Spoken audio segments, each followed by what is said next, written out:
In the 80s, it was just a rival. Just a rival. It was just competition. It was all about who is making bigger moves. Everyone to know.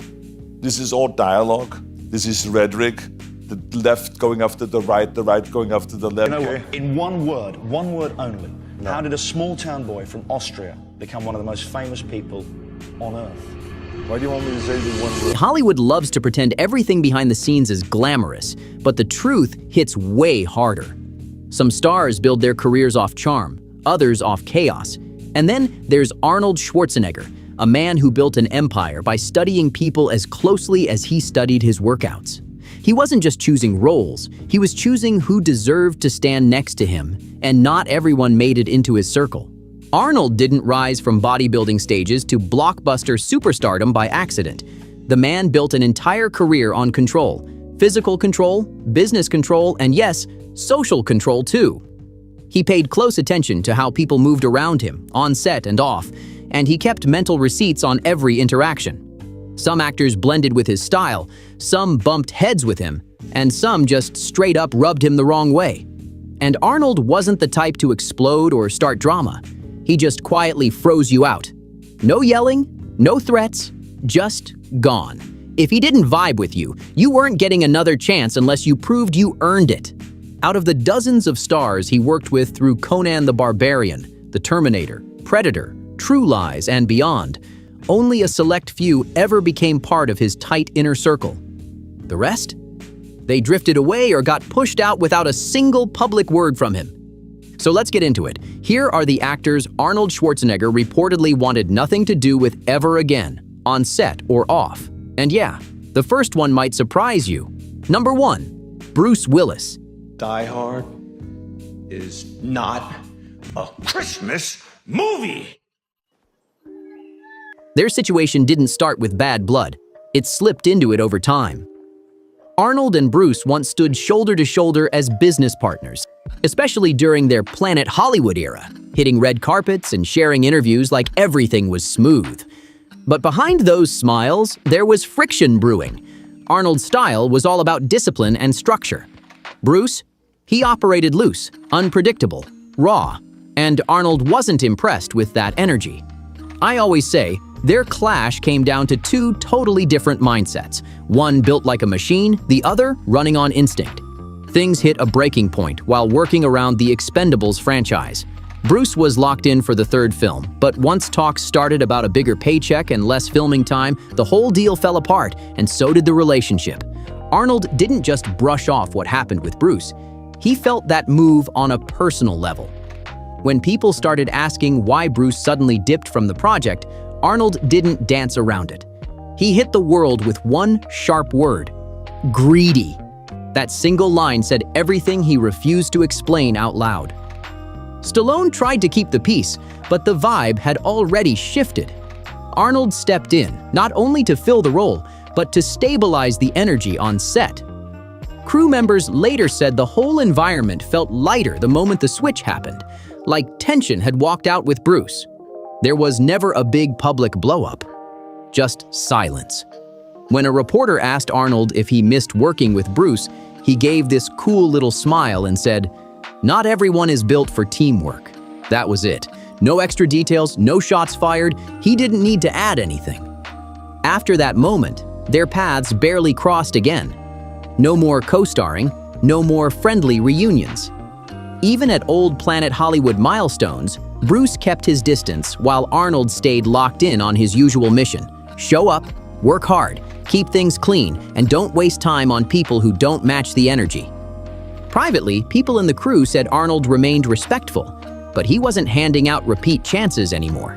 He lived by structure, timing, and discipline, the same things he built his whole career on.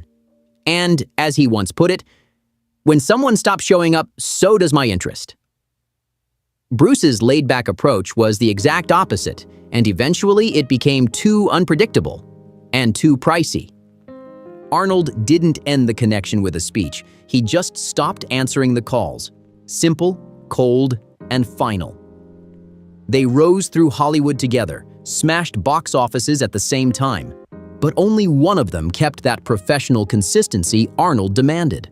Number 2, James Cameron. You own nothing of this movie. Nothing. And you will make $0. Well, I own the authorship of the film. What does that mean? It's, you know, it depends on how much money means. Some directors bring order. James Cameron brought total domination of the set. When Arnold agreed to do True Lies, it wasn't supposed to be a tense situation. He and Cameron had already made history with the Terminator. But by '94, everything around them had grown. The stakes, the pressure, and the egos involved. For the first time, Arnold felt like a visitor on a project he expected to help shape. He once joked that the director is the captain of the ship, but he's not built to sit quietly as a passenger. And Cameron ran that ship with heavy reins. Cameron wasn't just directing, he was micromanaging every spark of chaos. Multiple camera setups, endless prep, long grinding shoot days. It was intensity on top of intensity. Arnold loved structure. Cameron lived for obsession. And even though True Lies hit big, the process behind the scenes left more than a few cracks in their working relationship. Cameron was famous for pushing every actor as far as they could possibly go, and sometimes even further. He chased perfection like it was a race he had to win every single day. Arnold, on the other hand, worked like a machine. Show up ready, hit the mark, knock out the scene, keep it moving. But Cameron didn't keep it moving, not until every tiny detail felt flawless to him. In an interview after the movie dropped, someone asked Arnold what the toughest part of filming was. He didn't complain, didn't make jokes, he just paused for a beat and answered with one word: waiting. That said everything.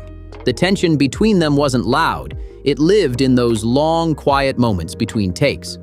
The way Arnold would look off to the side when a scene had to be shot for the 4th, 5th, or 6th time. No shouting matches, no arguments, just two completely different work rhythms grinding against each other.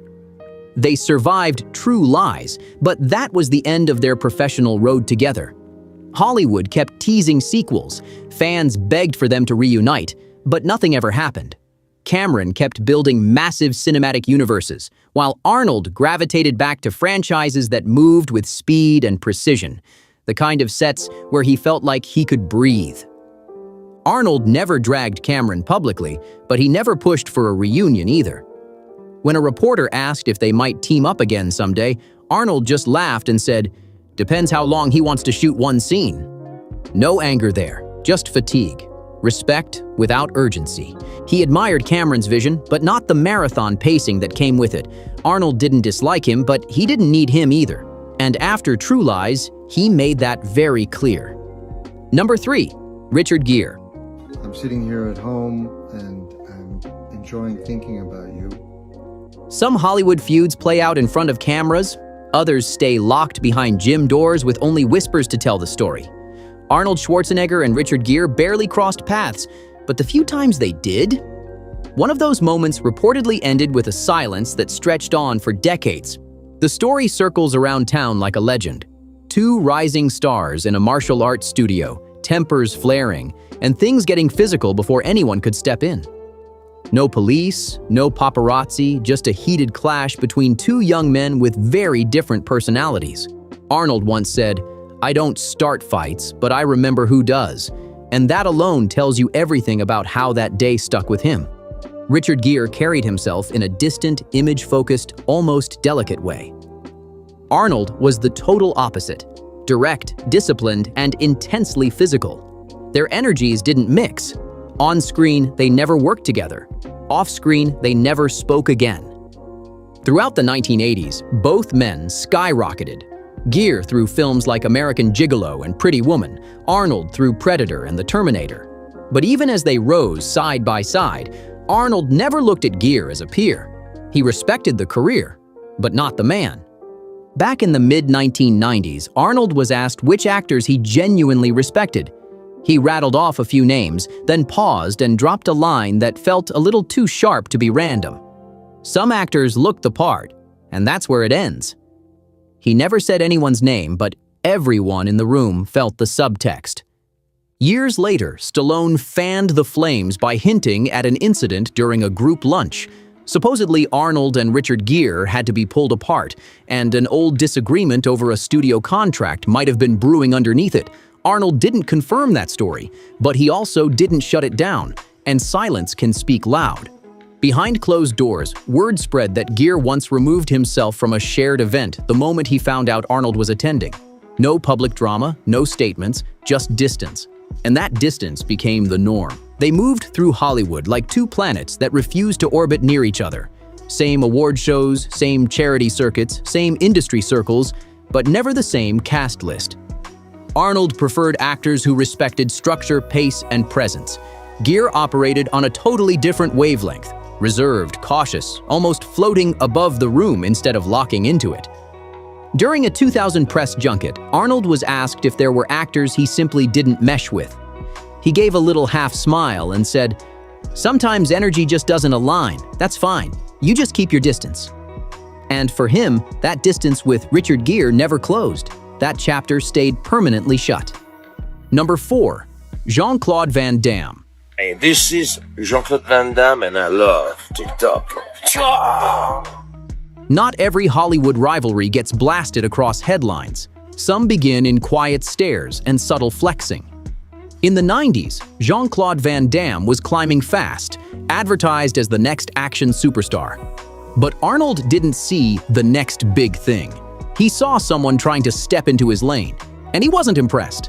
They never shared a set, never worked together, but the unspoken competition behind the scenes was real. Van Damme wanted what Arnold had: massive box office pull, long-running franchises, worldwide muscle, and studios loved stirring that energy, hinting at a new showdown of action stars. But Arnold didn't play into it. According to someone who worked close to him, Arnold brushed it off with a cutting line: "He's not competition, he's choreography." That one sentence showed exactly how he viewed Van Damme's rise. Arnold built his career with military-style discipline, hardcore training, and relentless structure. Van Damme's flashier, more performance-driven style never impressed him, and he made sure people around him knew it. Van Damme trained for flashy kicks and spinning strikes. Nothing wrong with that, but it showed how different his whole mindset was from Arnold's. Their philosophies weren't even in the same universe. They almost ended up working directly together on Predator since Van Damme was originally cast as the creature. But the whole thing fell apart fast. Crew issues, scheduling conflicts, and Van Damme reportedly storming off set.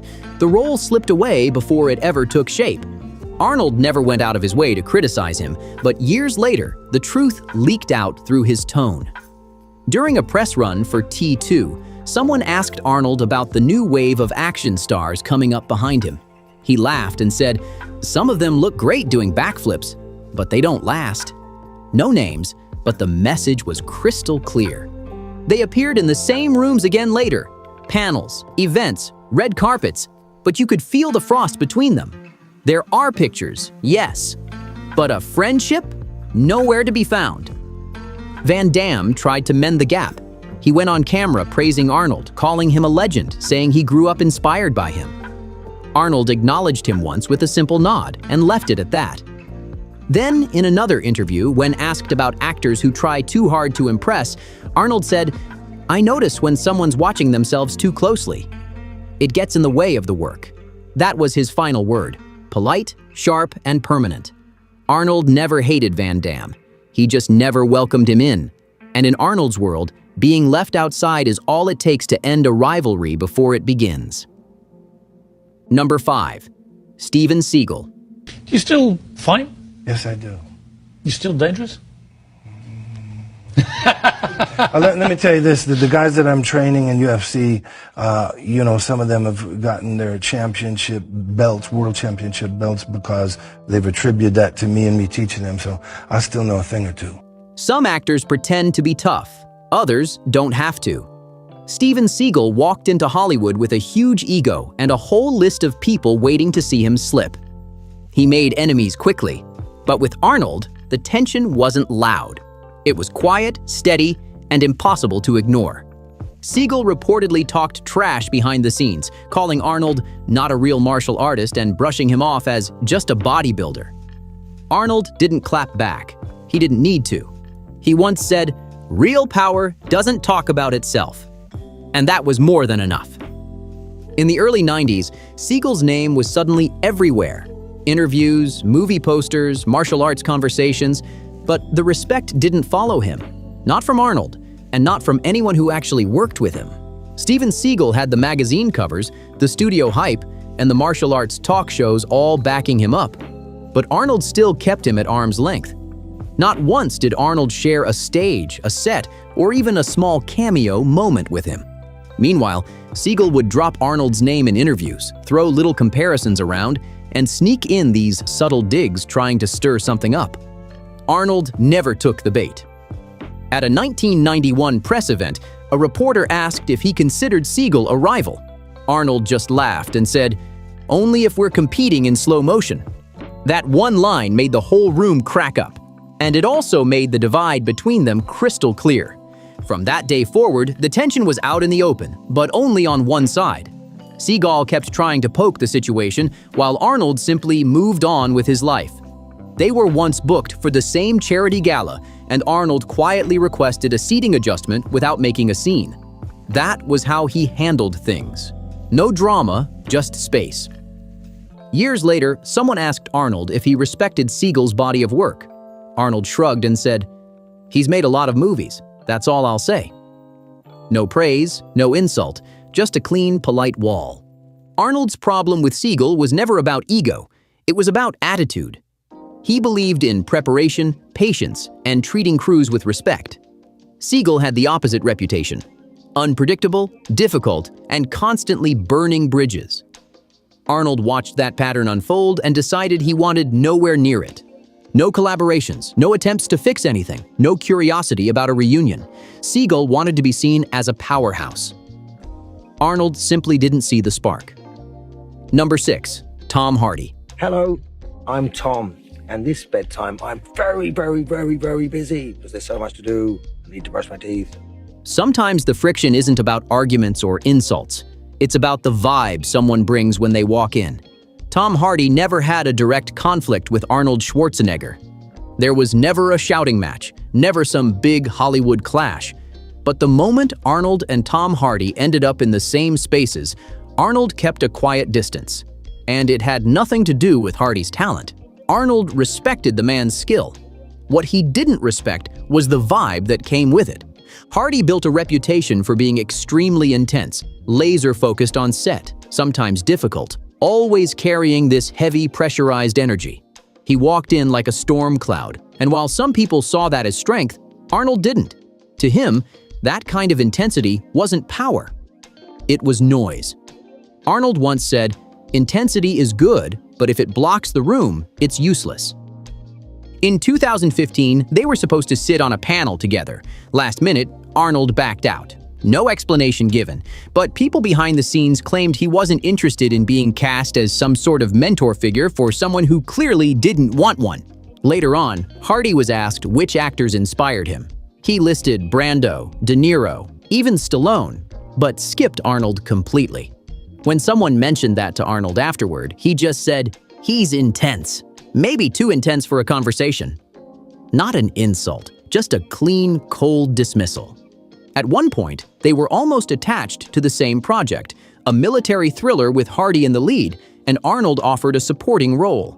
Arnold turned it down immediately. A crew member later revealed, he didn't pass because of the script. He passed because of the vibe. Over the years, they've shared stages and crossed paths during press cycles, but the body language between them tells the story.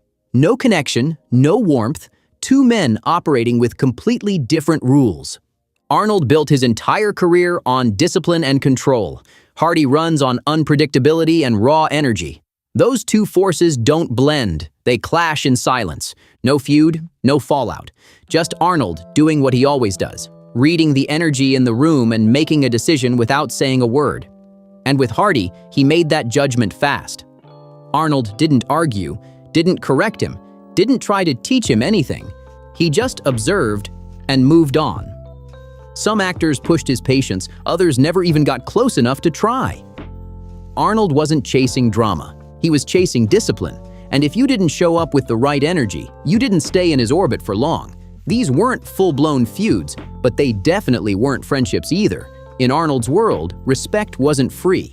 You earned it through consistency, quiet focus, and knowing when to just lock in and get the job done. So now I'm curious, who do you think almost made Arnold's internal blacklist? Who else gave off the kind of vibe he would have walked away from instantly? Drop your thoughts below. And if you're into these deep dive celebrity stories, make sure you like, share, and subscribe so you don't miss what's coming next. I'll catch you in the next one. And don't forget to click the video on your screen for even more wild Hollywood drama.